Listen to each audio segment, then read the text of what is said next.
Q106.7 weather. Here's your KQNK forecast. Bright sunshine expected today with daytime highs approaching 89. Winds out of the southeast 10 to 20 miles per hour. Lows around 59. Tonight, partly cloudy skies. Sunshine mixed with clouds at times. Tomorrow, chance of thunderstorms. Highs level off around 85. Chance for storms Thursday and Friday with highs in the upper 70s. From the Weatherology Weather Center, I'm staff meteorologist Laura Lockwood. Currently, it's 81 degrees. This Kansas Information Network update is brought to you by Eaton Roofing and Exteriors. Hi, I'm Felicia Rolfe. Here today's headline from 12 News. Pentagon officials say U.S. forces conducted self-defense strikes in southern Iran on Monday, targeting missile launch sites and Iranian boats that were attempting to place mines. And this comes as President Trump has indicated a deal with Iran to end the war with Iran is largely negotiated. The KBI investigating a deadly officer-involved shooting late Saturday in northeast Wichita. The man killed is identified as Qiyam Ahmadi. KBI says he pointed a gun at officers and one officer fired. Ahmadi taken to the hospital where he died. Police in south central Kansas are investigating a shooting that left a man hospitalized. Wichita police responded to reports of a man with a gunshot wound at the emergency room early Sunday. Police say he was shot in Conway Springs. As of now, no one is in custody. In Wichita, Felicia Rolfe, 12 News. You're listening to the Kansas Information Network. Babes, what are you doing? What? I'm just mowing the lawn. No, it's blazing hot and dry out here. Don't you remember? Smokey Bear says. Avoid using power equipment when it's windy or dry. Where'd you learn this? Oh, it's on SmokeyBear.com with many other wildfire prevention tips. Right. Thanks, honey bear. 'Cause remember, only you can prevent wildfires. Brought to you by the USDA Forest Service, your state forester, and the Ad Council. You smell that? Spring. Hibernation's over. It's time to run it.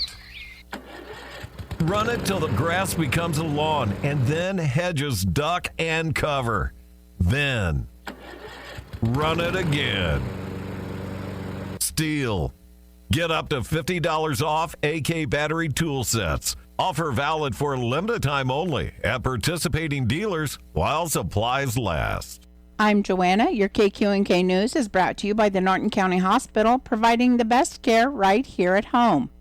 The Thomas County Sheriff's Office is investigating a series of vehicle burglaries and attempted vehicle theft that happened overnight in Colby. It all started just before 1 a.m. Friday when a deputy spotted suspicious activity in the parking lot of a Great Western Tire along South Country Club Drive. As the deputy moved in to check things out, a truck took off from the scene. That vehicle was later found abandoned nearby on Golden Avenue, with the suspect believed to have fled on foot. Not far from there, deputies also located a second vehicle, a Mazda sedan, with a false license plate, also abandoned. Investigators say the suspect entered Colby earlier in the evening around 10:30 p.m. and over the next couple of hours is believed to have broken into multiple vehicles and targeted at least one building before being interrupted while trying to steal a truck. So far, authorities have confirmed 8 vehicles were burglarized along with one attempted building break-in. The area of concern stretches across parts of South Colby, including neighborhoods around Country Club Drive, Pine Street, Franklin Avenue, and College Drive. The Sheriff's Office is asking residents and business owners in that area to check security cameras and look for any signs of tampering with vehicles or property. Investigators have identified a person of interest and are continuing to gather information. They say several stolen items have already been recovered and returned, and at this point, it does not appear the suspect left the area with any property. Anyone with information is encouraged to contact the Thomas County Sheriff's Office. Authorities say they appreciate the public's help as the investigation continues. 2 adults and 2 children were injured in an accident just after 1:30 p.m. Friday in Thomas County. The Kansas Highway Patrol reported a 2008 Pontiac G6 driven by Brittany N. Fringer, age 28 of Hayes, was southbound on Country Club Drive, 1/2 mile south of US 24. Behind it, a 2018 Ravo 5 Series street sweeper driven by Matthew A. Hayes, age 50 of Colby. Fringer attempted to move into the left lane to pass and rear-ended the street sweeper. The impact pushed the street sweeper into the curb. EMS transported Fringer, Hayes, and passengers in the Pontiac, a 13-year-old and an 8-year-old girl, to Citizens Medical Center. All 4 were properly restrained. Due to drought conditions affecting northwest Kansas and the city, an executive order has been issued by the mayor placing water conservation practices in effect as of May 21st. The restrictions are as follow. Outdoor watering, including irrigation of lawns, shrubs, flowers, trees, gardens, and other vegetation using portable water, is prohibited between 10 a.m. and 6 p.m. Properties with even number addresses may water on even numbered calendar days. Properties with odd number addresses may water on odd number calendar days. Violations of these restrictions may result in a civil penalty of $25 per day per violation. A special permit may be issued by the city office to allow for watering of newly seeded lawns or sod. Properties utilizing private wells are exempt from these restrictions. However, a private well permit must be obtained from the city office and visibly posted. The city thanks you for your cooperation. I'll be back with more news after this. Join our stellar team at Norton County Hospital. Looking for a workplace where compassion meets career growth? Look no further. If you're ready to embark on a fulfilling journey surrounded by supportive colleagues and opportunities for personal and professional development, we want you to be part of our family. Explore exciting career offerings and our comprehensive range of benefits, including capers, on the Career tab at ntcohosp.com. According to the unofficial minutes of the Norton City Council, Council met in regular session Wednesday, May 20th, with Mayor Dale Jacobson presiding. Council members present were Andrew Black, Craig Everly, Gerald Jones, Dale Engelbert, and Jason Jones. Council member Jim Miller was absent. Others were present for council business or to observe. A motion was made by Andrew Black and seconded by Dale Engelbert to approve the May 6th City Council meeting minutes. Motion carried 6-0. The following building permits were presented from Jay Shelton, Dakota Dreyer, Mitch Hempler, Brock Miller, and Cheryl Roberts. Monica Wirtz with the Kansas Rural Water Association presented Kristen Bremer with her certificate of completion for the wastewater apprenticeship program. Corey Urban discussed his concerns with recent water usage and leaks. The following old business items were addressed. Alex stated Jeff is continuing to work on vehicle cleanup. City Clerk Alex McKenna reported 31 new water meters have been installed. They're in the process of testing to make sure everything is set up and working properly between the meter reading system and billing software. At the beginning of June, an additional 35 meters will be installed. Alex stated the generator for City Hall has been delivered and they're now in the process of installing. The city was awarded a USDA grant, so once the project is completed, the city will be reimbursed $20,200. Alex reported during cleanup week that 38.54 tons of commercial debris and 32.65 tons of residential waste was picked up. Mayor Jacobson invoked an executive order implementing water restrictions effective at 8 a.m. on May 21st due to the drought-like conditions. A motion was made by Andrew Black, seconded by Jason Jones, to support the executive order. Motion carried 5-0. A motion was made by Gerald Jones, seconded by Andrew Black and Jason Jones, that the City Council enter executive session to discuss non-elected personnel. Those present during the executive session shall be the City Council, Mayor, City Attorney, City Clerk, and Police Chief. Vote taken. Motion carried 5-0. After 4 executive sessions, the Council returned to the regular meeting status.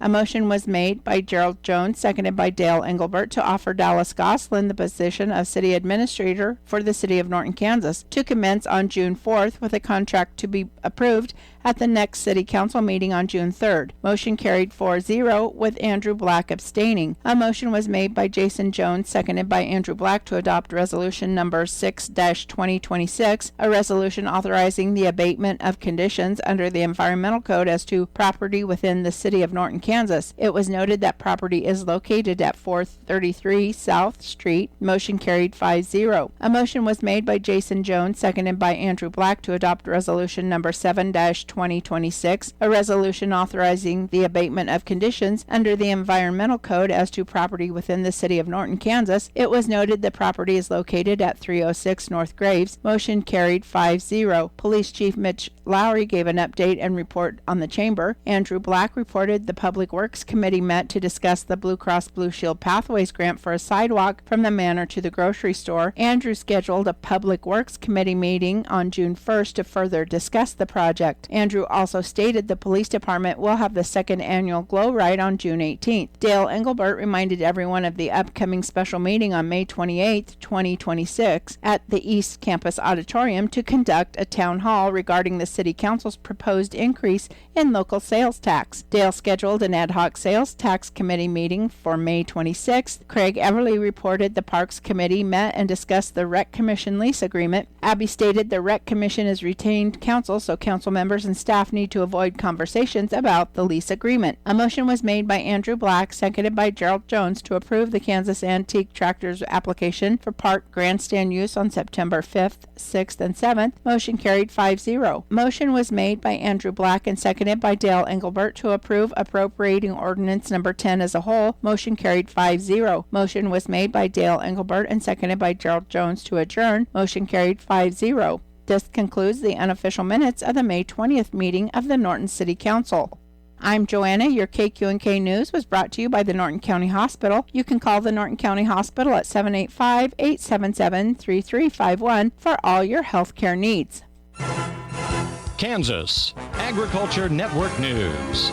Good day, everyone. I'm Greg Akagi. What were some of the latest trends from the cattle feedlots revealed in USDA's latest Cattle on Feed report? Rod Bain has the numbers. We have more animals coming into the feedlots, fewer of them leaving. And so that is how we end up with the higher inventory on May 1 versus a year ago. USDA livestock economist Michael McConnell summing up this month's USDA Cattle on Feed report. Total inventory was up 2% year over year, fueled in part by a 6% increase in April of cattle placed in feedlots from 1 year ago. However, marketings of fed cattle decreased 10% from the previous year. That continues the pattern that we've seen through much of the year, where we've seen slower rate of marketings out of feedlots as well as slower steer and heifer slaughter. But much of that is likely due to the fact that although beef prices have been increasing and seasonally have been higher than a year ago, the price for fed cattle right now has also been increasing, but at a higher rate. Margins for packers are not as strong now, due to extreme dry conditions. I'm Rod Bain reporting, Washington, D.C. And BTN reports that landowners with acres potentially eligible to enroll as base acres for USDA commodity programs should get notifications sometime in the next month informing them about their eligibility. Richard Fordyce, USDA's Undersecretary for Farm Production and Conservation, told DTN in an interview that landowners should start to receive notifications within the next month about whether they have farmland eligible for enrollment in those base acres. Fordyce said that we're getting close to being able to send out those notifications to landowners about what base acre changes that they will have. And you are listening to Agriculture News right here on the Kansas Agriculture Network. Hey, wouldn't it be great if life came with a remote control? You know, you could hit pause when you needed to, or hit rewind. Like that time you knocked down that wasp's nest. Uh-oh. Or that time you forgot to roll up your windows in the car wash. Fantastic. Yeah, a remote control would have come in handy then. Well, life doesn't always give you time to change the outcome, but prediabetes does. With early diagnosis and a few healthy changes like managing your weight, getting active, stopping smoking, and eating healthier, you can stop prediabetes before it leads to type 2 diabetes. It's easy to learn your risk. Take the 1-minute test today at doihaveprediabetes.org. Life doesn't come with a remote control. Yikes! So you're on your own with the wasps. You have the power to take control of prediabetes. Visit doihaveprediabetes.org today. That's doihaveprediabetes.org. Brought to you by the Ad Council and its Prediabetes Awareness Partners. Kansas Agriculture Network weather. I'm meteorologist Michael Carroll on the Kansas Agriculture Network. Looking to stay dry across much of the state of Kansas for this afternoon, with just a very slight chance for a hit-or-miss type shower or storm late in the day in far southern portions of the state. Otherwise, chances for showers and storms increasing Wednesday and into your Thursday as a slow-moving upper-level low-pressure system gradually pushes eastward out of the Texas Panhandle region and works eastward across Oklahoma, with a better chance at the more soaking rains, especially across the southern half of Kansas, where we could see some half-inch plus totals in areas like Dodge City and over to near Wichita through at least Friday morning. Thankfully, the threat for any severe weather activity looks to stay low over the next few days, and still a chance for some weekend showers and storms as well. For northwest Kansas, for this afternoon, we'll see sunny to partly cloudy skies with those high temperatures climbing up into the middle to upper 80s. We'll have our winds out of the south at 10 to 20 miles per hour. For north central Kansas for this afternoon, mostly sunny skies with high temperatures in the upper 80s to near 90. Winds a bit breezy out of the south and southeast at 10 to 20. Into northeastern Kansas for this afternoon, sunny to partly cloudy conditions with middle to upper 80s for high temperatures. Winds will be out of the southeast at 5 to 10. Into southeastern Kansas for this afternoon, a mixture of clouds and sunshine with a very slight chance for a shower or storm in areas down closer to the Oklahoma border region. High temperatures in the low to mid 80s with southeast winds 5 to 10. For south central Kansas, a blend of clouds and sun this afternoon. Very slight chance for a shower or storm. Highs in the middle to upper 80s with southeast winds 5 to 15. And for southwestern Kansas, a blend of clouds and sun. Slight chance for a storm with highs into the middle 80s. This is the Kansas Ag Network. The voice of agriculture, Kansas Farm Bureau. The U.S. House has passed legislation authorizing the sale of E15 gasoline year-round. Farm Bureau economist Faith Parham says she's cautiously optimistic. The House has passed year-round E15, so this is the first step in getting this fully out of the door, but we'll see what the Senate has to do, and then of course the President will still have to sign the bill, but it's a meaningful first step here. And Parham says there was more good news for farmers and ranchers on the biofuels front. The EPA has finalized their renewable fuel standards for the upcoming years for 2026 and 2027, and so that'll be great for farmers. It's going to be some of the highest renewable volume obligations that we've ever seen under the programs. Find out more about how biofuels are helping farmers' bottom lines at fb.org. And listen again here for more from the Voice of Agriculture, Kansas Farm Bureau.